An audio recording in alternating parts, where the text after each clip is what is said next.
Welcome to the Seer Show. Join us as we dive into the dynamic world of health, wellness, mindset, and fitness with the unparalleled guidance of lifelong knowledge seekers, Sifu Rafael and Nikki Gangemi. Sifu and Nikki will unlock groundbreaking insights with extraordinary guests from around the globe. You'll get the latest holistic approaches to well-being with a sharp focus on the powerful connection between mind, body, and soul. Get ready to take the leap. It's time to embrace a brighter and healthier future with us at the Seer Show. 5, 4, 3, 2, 1.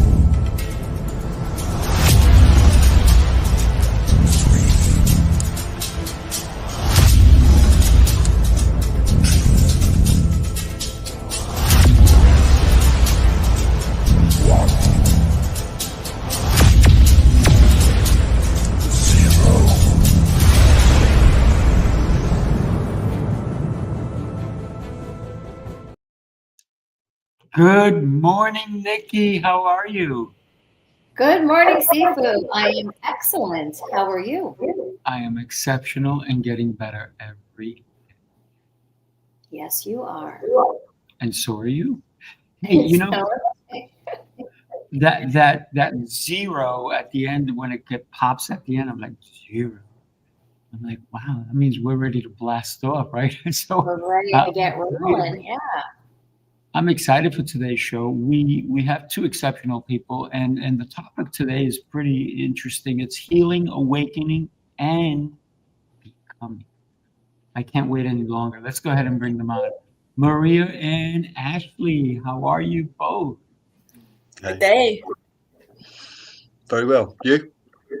Exceptional, getting better every day. I'm going to say that anytime you ask me how I'm doing. You know, He always says that. Yes, he'll never, say anything different. I love that. If I don't believe it, will anyone else? So I have to believe it first, right? Exactly. That is true. Yes. That's so part of healing. I have borrowed belief in the past from some people, where I just borrowed their belief until I believed in me a little bit more. Yeah. Well, that's part of healing right there. When you can borrow something from someone else, and until it becomes yours, because that if you think about anything, right? A professional athlete didn't become a professional athlete because they woke up one morning and said, I'm a professional athlete. No, they borrowed, they learned, they practiced, they continued doing something until they became, right? So think about that, right? So borrowing from someone to believe, that's beautiful, that's great. Mm-hmm. And I think it's very important. I had to borrow belief from my family when I had no more hope. I borrowed theirs. Absolutely. Hope is something else that we need for healing. Let's dive into healing. Maria, you have healed in a way that most people are not capable of, and to me, I see that cape flowing on you, girl. It's so beautiful. You're so vibrant, so strong. Tell us a little bit about how your healing has helped you, because now you're using your healing powers, if you will, to help others. I love that. Yes, I really appreciate your words. I guess I'll tell you a bit of the story. When I was 25, I ended up at the hospital with what I thought was food poisoning. And then somebody finally walks over to me after a bunch of tests and says, Miss, we think you're having a stroke. And I thought, what's a stroke? I had never even heard of the word. I was 25. English is my second language. Anyway, within 4 hours, I was paralyzed from the nose down, which means I also could not speak. And I was like that for 2 weeks before anybody even noticed I was conscious. They thought I was in a vegetative state. So I'm hearing crazy things like organ donation people speaking to my family, and just, wow. I cannot express. There's not the right qualifier, because it was worse than that. And so I had a very long journey. It ended up lasting 15 years, right? But now I use what I learned in that to help others. And that's how I finally healed myself through nutrition after doing all kinds of things: stem cell injections, hyperbaric oxygen therapy in Germany. I was just throwing noodles, and nothing gave me the results changing my nutrition did. When I already had what I thought was a good diet, and I put that in air quotes because the food pyramid is not exactly accurate. Mm. Thank you for it's an incredible story. And when you talk about you healed yourself, I can only imagine what you were going through, or what was going through your mind when you're hearing organ donation. You're like, wait a minute, I'm still here. Cut that out. Don't have that conversation, right? Get out of here. You should not be having that conversation. I'm still here. I can hear you. Wow. Yes. Yeah. A lot of courage and bravery on your part, Maria, just having to be an advocate for yourself. Yeah. Mm-hmm.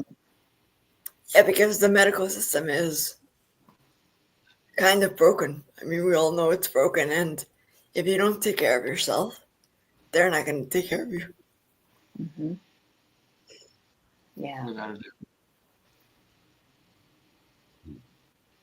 I want to touch upon what is on Ashley's, after his name, Connected Heart. What does that mean?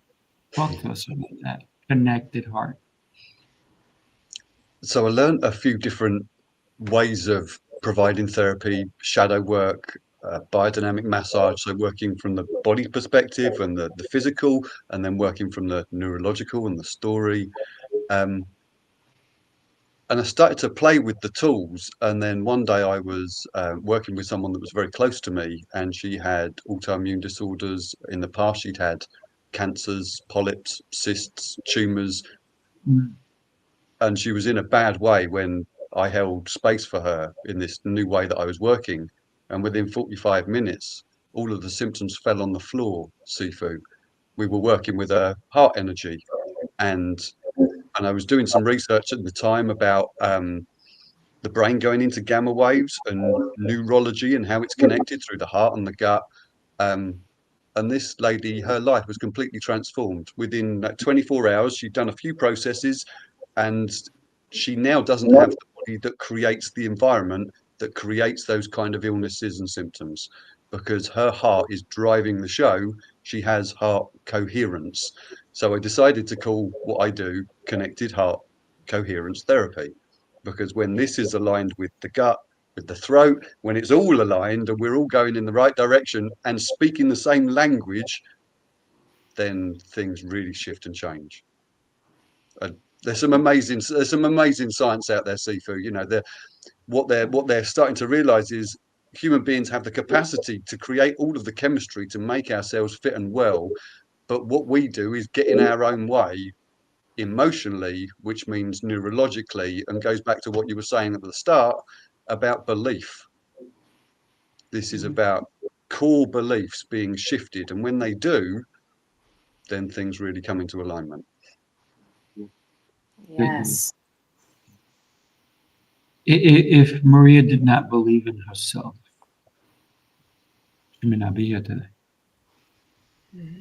Mm-hmm. So, Yeah, it sounds like you activated the belief system in you, Maria, that you would take control of your health, you would do that through diet, and you were all in, and you would do whatever it took. And so nothing else then mattered, and so your whole system was just driving towards creating that reality.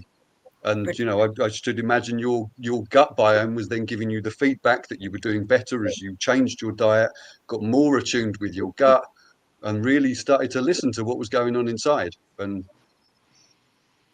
yeah, I think And so. it's fascinating, the link between emotion and your physical health. Mm-hmm. I mean, it all begins emotionally, I believe, but then there's also the physical component. When your immune system is doing well, then the emotional things, you're more resilient. Mm. Yeah, Mm-hmm. I've worked with a few people with autoimmune disorders and chronic health issues and symptoms. I always work from the emotional perspective and to find out where this neurological imbalance came from, the argument, the conflict inside. And most of the time it comes back to early childhood. But yeah, when the neurology of the belief is shifted in the system and the person takes back control of their destiny, neurologically we then change. So yeah, I provide space for someone to walk the edge of their inner truth and to step past the inner blockage that's inside. That's so So powerful. exciting. Yeah, it is. I'm thinking even of what Nikki said earlier, that she borrowed belief from others. Holy moly. That's so everybody, if you're feeling down and you see somebody who's up, go give me some of that. Give me some of that stuff. I want some of it. I don't want to be sad over here. I don't want to be depressed. And we are coming to a holiday season where so many people, they don't believe in themselves, Mm-hmm. or they believe that they're not worthy. And I just want to say to everybody who is listening, you are worthy. You're beautiful. You are meant to be here, right? And yeah, we may have doubts, but you know what? Those are self beliefs. Get rid of those. Start believing in the people who see you, people who say, hey, have a great day. Say, yeah, you know what? I will. Or if somebody says, you look beautiful, don't say, oh, thanks. Say, I'm going to accept that. Yes, I'm going to accept. So start to accept the beauty around you, and that will put a smile on your face. Look, when I said something like that, you all smiled. And that is contagious. When we smile, it it it does something to our brainwaves. It does something to our whole body. So if nobody smiles at you, there's that mirror. There's that mirror. Go to the mirror and make funny faces. Go. You actually start laughing at yourself, and you go, you know what? I'm pretty cool. I'm pretty cool. So I think that's part of healing is believing in you, right? Mm-hmm. And even somebody else may believe in you too. And even if no one does, you believe in you. Maria believed in it. Beautiful story, Maria. And I'm so happy that you did. And you had the courage to continue and flourish. And now you're guiding other people to find the beauty inside of them. So thank you for what you do. You're welcome. It was definitely challenging, to say the least, at first, but things got better. One of the things that helped me a lot was doing yoga. Unbelievably enough, it actually lifted the dark cloud from over my head. I thought it was just physical exercise, but it turned out to be a very strong mental process. Well, you know why that happens? Because you're in your body. Yeah.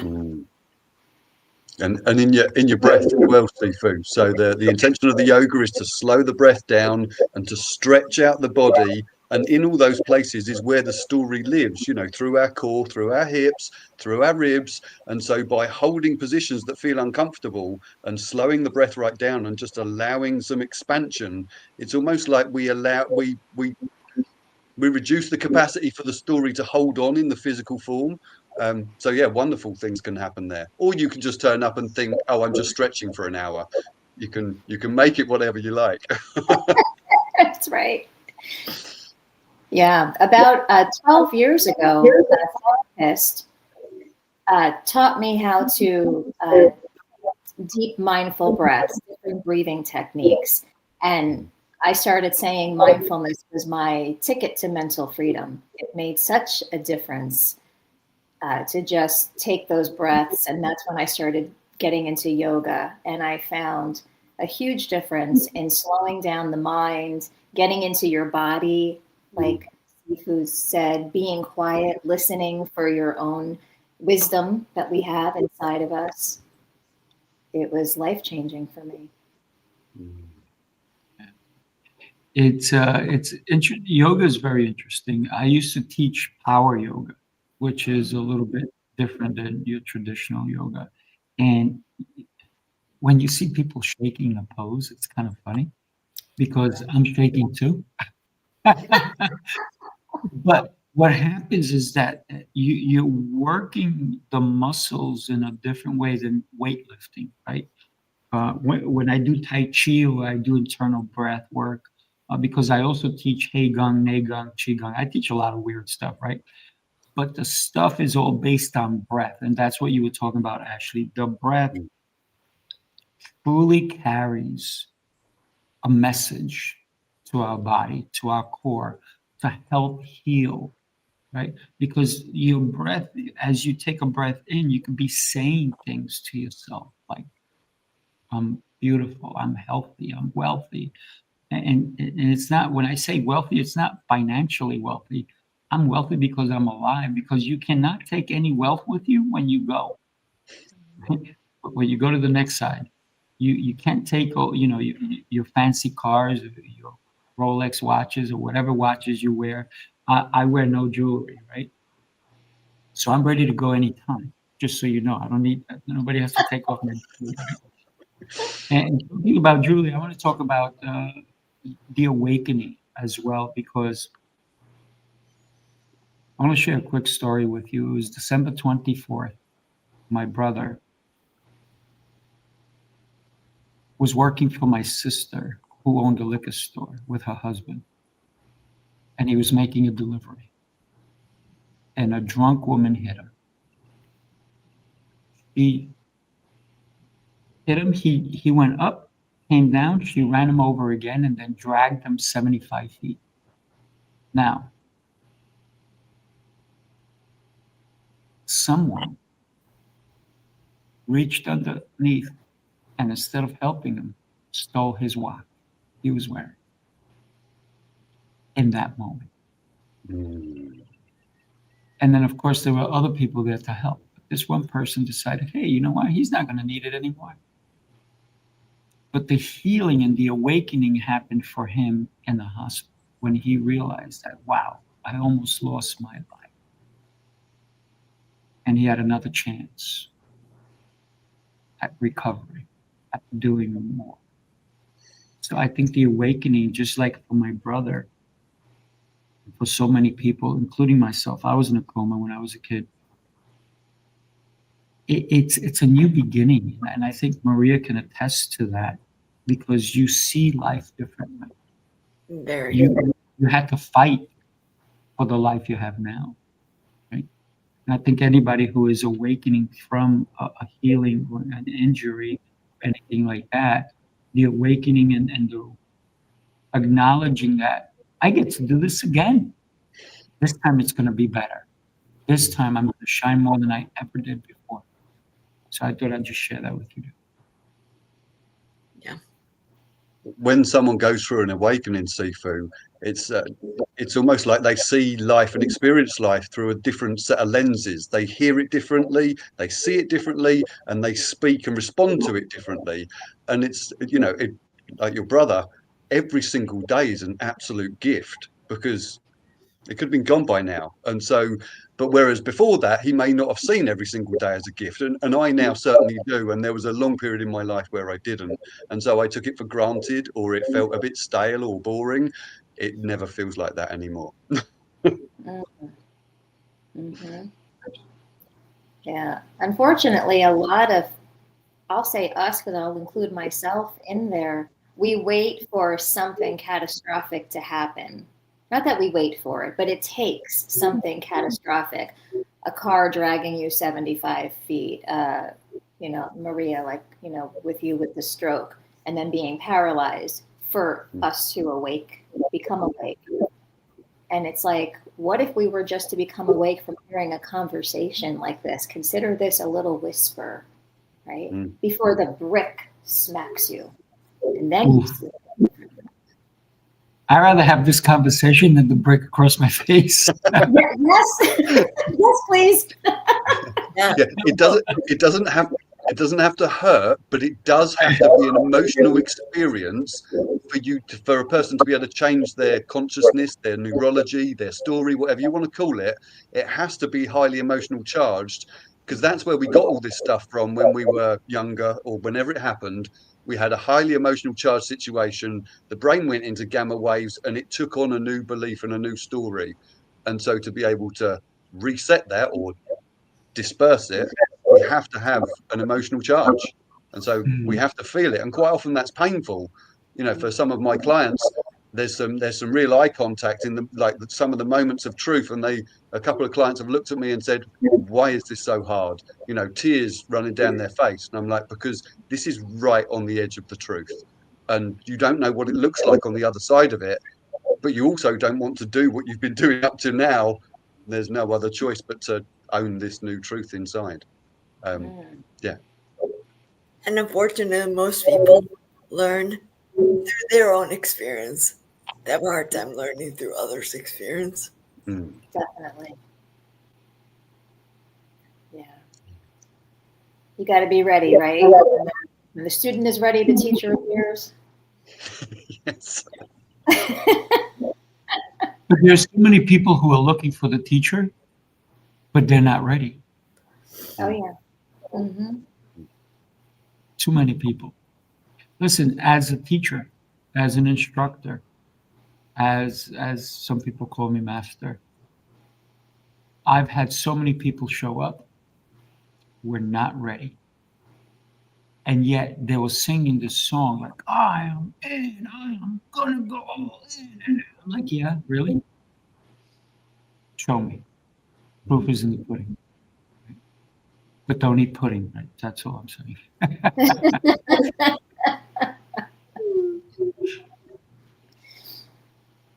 Yeah, that's a good point. I see that with clients as well. They'll verbally tell me, I'm willing to change, I want to change, I'm ready to change. And they're so married to their beliefs, it takes a lot to get them to, let go a little bit. Yeah. There comes a time when people say to me, how do you deal with that? How do you deal with so many disappointments with people who are gung-ho and then they're gone? It's gung-ho, gone, right? And I'm like, I've gotten used to it, right? So when somebody paints a great story, I'm like, what's the ending of that story? Talk to me then. Don't give me all your hurrahs now. I said, we'll celebrate together.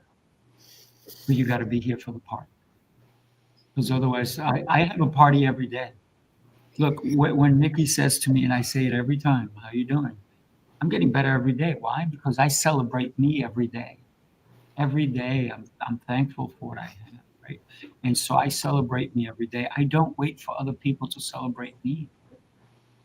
But I will celebrate with you as long as you're here with me, right? So when I have a client that comes in, they're all gung-ho. I had somebody just yesterday, I'm going to be with you. You need to do this for me. I'm like, okay, great. We'll have a chat. We'll see what that chat does. We'll see what your end result is. You guys have ever heard of the Dan Sullivan question? No. Yes. And let me share it with you. Yeah. What would have to happen if we had this conversation 3 years from now, for you to have this amount of money, this amount of success, this house, this vacation, this wedding, what would have to happen between now and 3 years? And that's a great question. And it's a great book. Get the book. Everybody should have the book.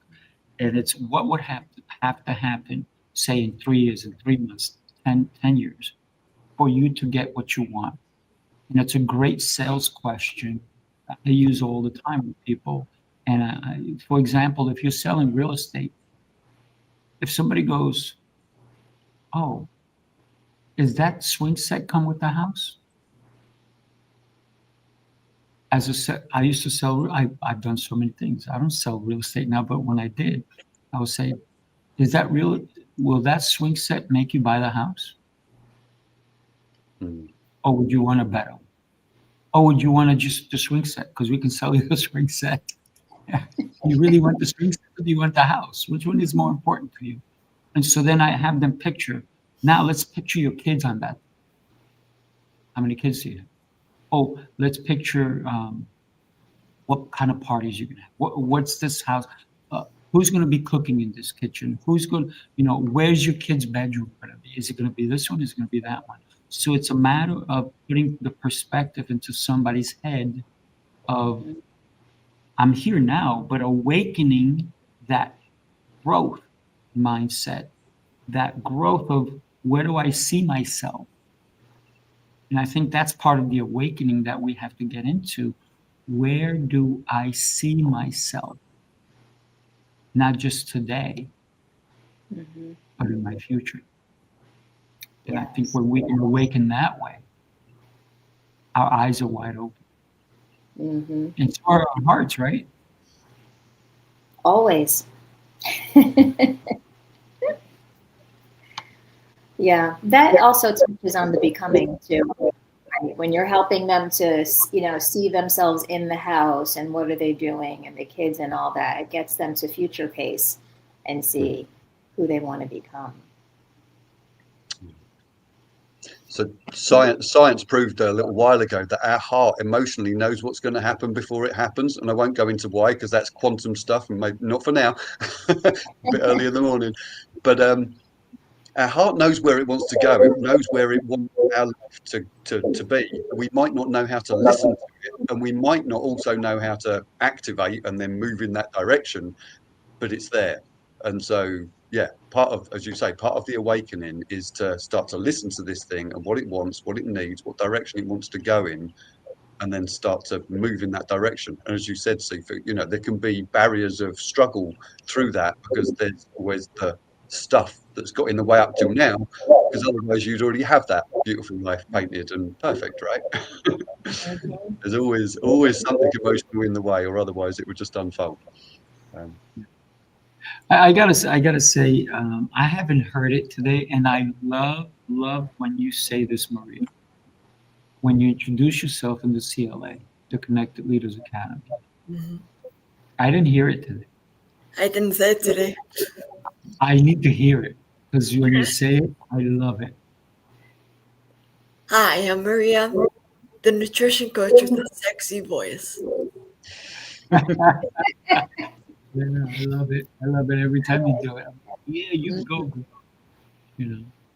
So yeah. And Maria's going to be joining us this coming Saturday, and we're going to have an event 2 days. Is it okay if we share it now? Can I share that with everybody? Take a look. Let me pop this. Oh, I don't have it here. I will get it and I'll bring it in. So we'll do that in a minute or two. Let me grab it. Yeah, I love, it's in my interpretation of Maria when she says, I'm the nutrition coach with the sexy voice, is you brought in some humor. Yes. Yes, and I also want to speak about the elephant in the room, because I know as I'm speaking, many people might be wondering that she sounds different. Does she have sore throat? So I just bring humor to neutralize it. Yes. And humor helps with healing as well. Absolutely. It definitely calms people down to give you the space, right? I have friends who are disabled, and the craziest things is that kids will point because why is that person in the wheelchair? Why is that person walking that way? Why is that person speaking that way? And the kids are just being honest. They're asking honest questions. They're not being mean about it. But some people don't get the fact that for some reason I can't bring the video in. It says it's too long, but it's no longer than the other videos we have. But that's okay. So what winds up happening is that the humor in it is what sets people up. So a lot of times I've had people who are disabled, when they see a kid looking, they're like, hey, you think I'm funny looking? I think you're funny looking. And then all of a sudden they have a conversation with the kid, right? And then the kid like opens up and they're like, oh, it's pretty cool. You know, this is a nice person, whatever. And then they'll say, hey, you know why I can't walk? And then they'll talk to them, right? Or you know why I talk this way? Or you know why I walk this way? And so now they're helping that child be more. Well, they're humbling them in a way. Say it's okay that I'm different than you. So I think the humor is a good way to open up the gateway to knowledge. Yes.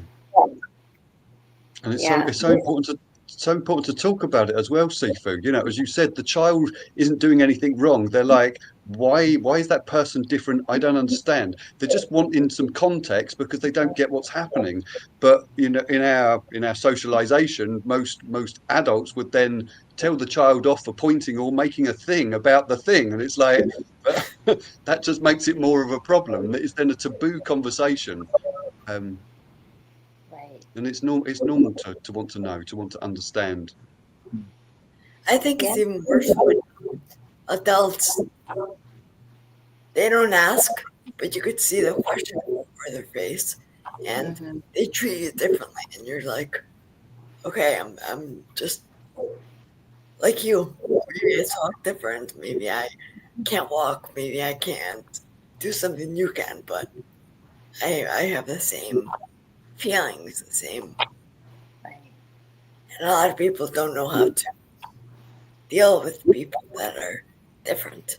And I think if we had just normalized that in their youth, like you said, don't make a thing about the thing, right? Mm-hmm. Absolutely. Yeah. It's very interesting. When you were talking, Sifu, it brought me back to when I was a teenager, and I used to work at one's home daycare.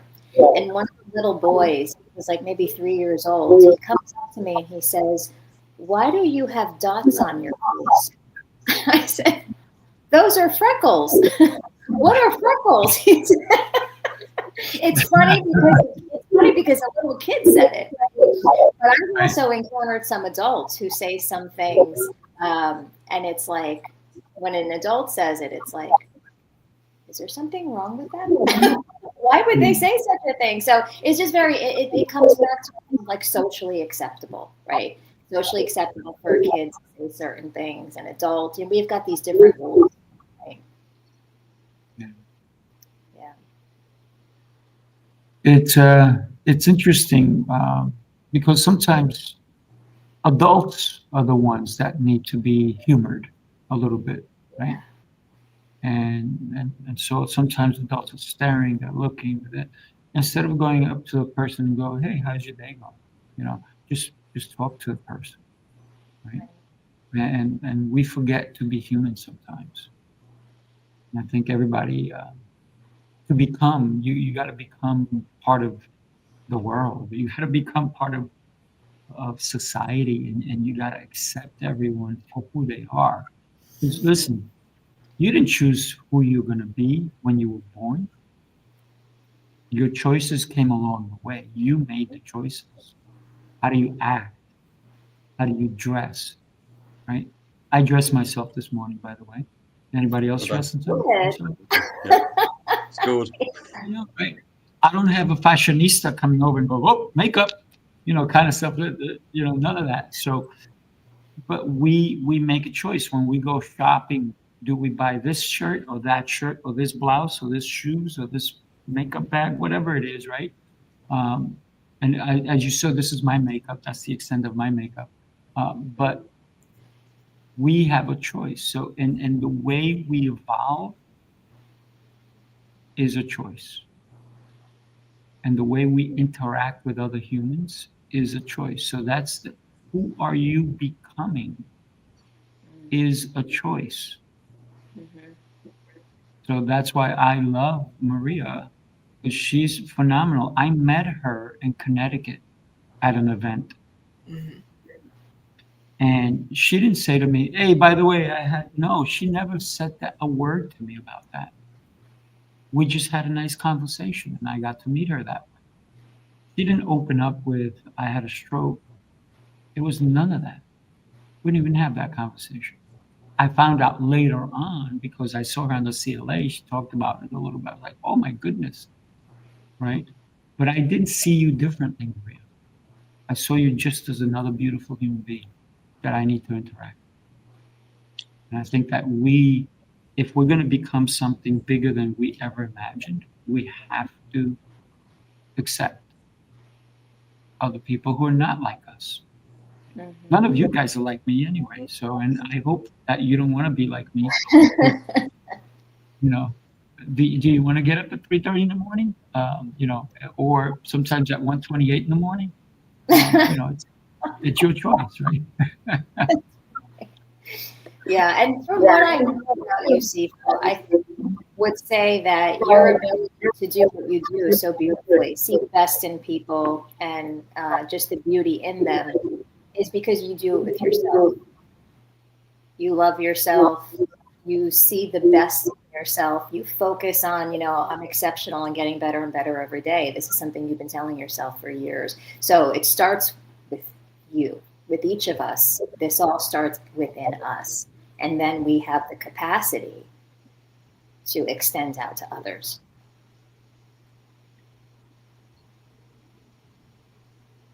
So at this moment, I'm going to play a different video. Okay. Take a look. You followed the rules, tried the restrictions, counted the carbs, the steps, and the failures. You're not lazy, you're exhausted from doing it all without real change. What if the problem isn't you, but the plan? Sifu's Mind-Body Method is a 90-day transformation built on 7 unshakable pillars: mindset, movement, nutrition, hydration, fasting, journaling, and faith. This isn't another shortcut. It's your structure, your strength, your reset. You don't need harder, you need better. Ready to begin? Start today. Ta-da.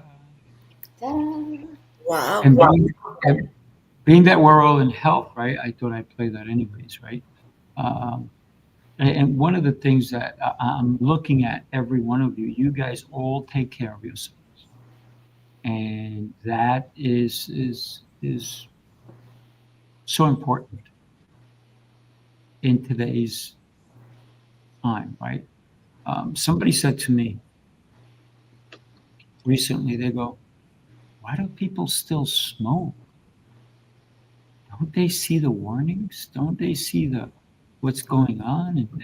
And I'm like, you know, some people get into a bad habit. Somebody introduced them to it. This, that, the other. I said, I can't answer for them, but I can tell you why I don't smoke. Right? So I can't answer for other people, but it looks like everybody here on this panel is in great shape and don't stop what you're doing. And I have an interesting story about the smoking. I had a coach, and he said to me, if you smoke, you don't love yourself. I never touched a cigarette again after that. Oh, wow. Yep. It's like a switch was flipped. He said that, and then you just stopped. It can be changed to be that easy. Well, I wasn't really a very heavy smoker, but I did smoke once in a while. Yeah. At least on the weekend. And when he said that, I was like, oh, that's so true. He butted up against the belief. See how powerful beliefs are? Yeah. Mhm. I've helped people quit a bunch of different things. One of them was cigarettes, and I said to them, how much do you smoke? Oh, I smoke 2 packs a day. I'm like, wow, incredible. I said, what happens if you? So there's all different ways of quitting smoking. One is your belief, right, and a trigger. So I said to them, why don't you take 1 pack and cut the cigarettes, cut a quarter off every cigarette. And so you're only smoking 3/4 of a cigarette, and all of a sudden you're smoking less. Mm. They did that. Eventually they got down to 1 pack, and eventually we went to those. And eventually we were smoking this little thing. And I'm like, what are you doing with that stupid little thing? They're like, you're right. And then they eventually quit. But it took them some time. So now there's other ways of doing it that is faster. But I said, the other thing is with a habit, you have to replace it with a better habit. Yeah. Get rid of a bad habit and replace, because you cannot get rid of a habit. Something has to fill the void. If you take a screw out of the wood, there's still a hole in it. You have to fill it either with wood putty or with another screw. It doesn't, you have to fill it. You have to fill that void. Yeah, that's a great metaphor. Yeah, a lot of people turn to addictions because there is an emotional thing in there that needs to be processed. As you say, there's a void, and if that core part is ignored, then the human being will naturally do something else to be able to fill that void, even if it's something that looks quite harmless, like shopping or distracting ourselves with a screen or whatever. It will do something. Right. I always say what you do in private shows up in public anyway. Right? People who binge eat, all those things, right? I only smoke, like Maria was doing, only on the weekends. Right? Yeah. And what determines a weekend? Don't have a weekend, have a strong end. Therefore, you won't smoke. See? Like that. I like that. Yeah, that's one of my mentors said to me. He said, I think I said to him, I said, have a great weekend. He goes, weekend? He goes, I'm having a strong, capturing that. I'm capturing that. That's yours for you too, if you want. It's funny what we tell ourselves, like, I only smoke on the weekend. I used to socially smoke years ago, and I would tell myself that I only socially smoke. And then I was feeling stressed sometimes driving home back in the day when I was a teacher, and I drive home after a long day of teaching, and I would say, but I can only do this socially. And I told myself, well, I'm sitting in traffic, surrounded by people. This counts as social. And then I would and it's a ourselves, right? So tell yourself a different story, and then maybe you'll behave differently. What you just said is so powerful, Nikki, because we make excuses for our actions instead of taking on the actions and looking at it deeply. And one of the things that, in Sifu's Mind Body Method, and Nikki has been in it, one of the things I talk about is that people blame the way they gain weight because of their emotions. And they go, when I get sad, I just have to, I'm an emotional eater. No, you're avoiding the emotion. Mhm. You're avoiding the emotion. So stop with the avoiding and take it head on. Yeah. Why am I sad? Why am I angry? Why am I upset? And take that on. And people say, guess what? You do emotional eating, that subject is still going to be there. It didn't go away. Yeah. What the eating does is the eating process and the start of the digestion process almost puts a cap on the emotional stuff, because it's all churning around in the gut. And so if someone wants to disappear from that, then just filling it with the it's quite often junk food, right? What people will lean towards, it's the stuff that's full of fat or sugar or salt or the magic combination of the three. And in a small amount of time, it makes the problem go away, because they're having a very different experience of eating the thing that they say gives them pleasure. but it's only momentary, as you say, Sifu, and the problem is still there in the subconscious, swirling around to drive them to the next McDonald's. Yeah. Did you say the double arches? I apologize. Yes, I did. I did mention them. Oh, we lost Maria for a We second. lost Maria. You said McDonald's, and she's like, I'm Yeah, out of here. Done. I'm out. I'm done. That's it. There's much. a hard line here. Well, we are at 45, so it is time that unfortunately, we have to end the show because I'm enjoying this conversation, by the way. And I want to thank you guys for allowing me to share, right, my shares. So Ashley, we're going to put your website across, and then just tell us what people can expect when they do join. So, as I said, this came from working with someone with autoimmune disorders and other sorts of chronic illness symptoms. But the root of it was an emotional issue, an imbalance in the heart, basically, where she saw herself in the list of importance, and she was at the bottom all the time, and kind of gave herself permission from a belief point of view to be at the top or as close to the top as possible. So I went and my feet didn't touch the ground for weeks because I wanted to know what had happened to this person so that it could be repeated. Because if it can happen to one, it can happen to multiple people. I just need to know I used to be a designer and an architect and an engineer. So that's how my brain works. Like what happened here at a real fundamental level. So yeah, I created a new therapeutic process that I take someone through. And so it can be chronic illness or it can just be emotional challenge. There's so much anxiety out there, Sifu, and depression. It works wonders with that. It's really quick.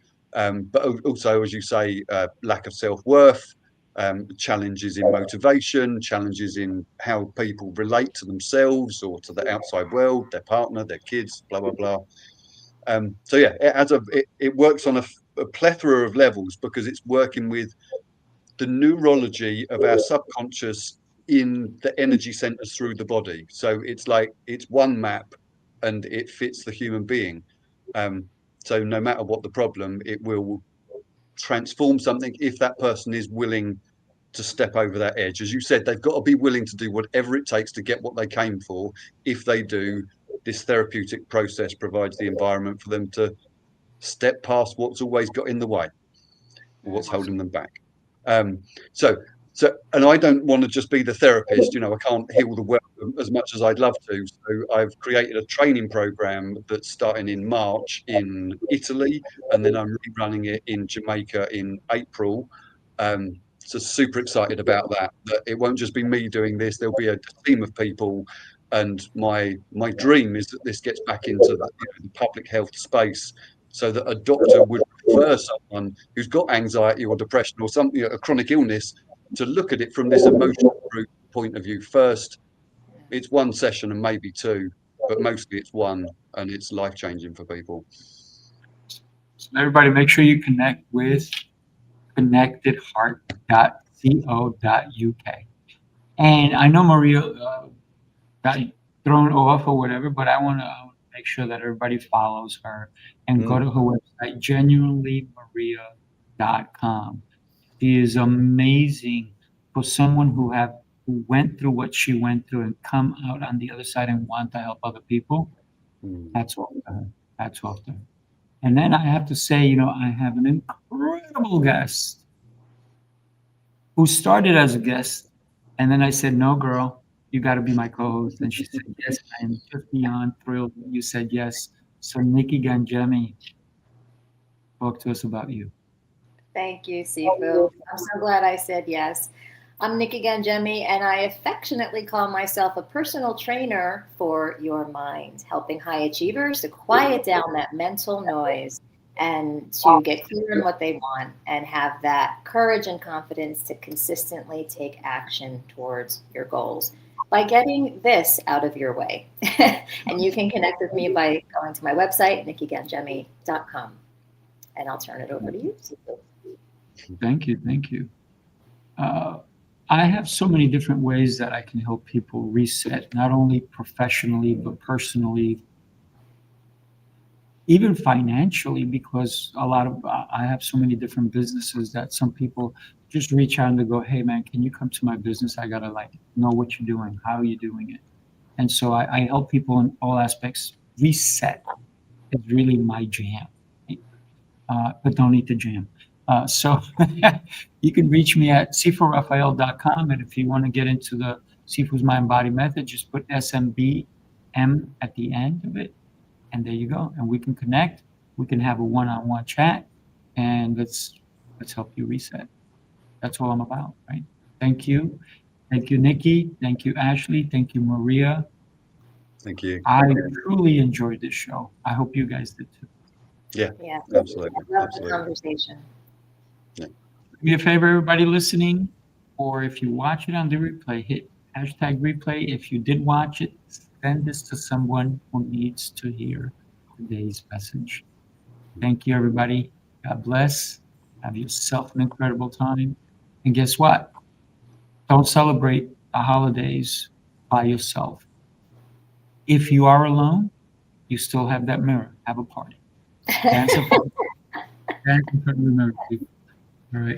Take care, everybody. Bye, everybody. Bye-bye.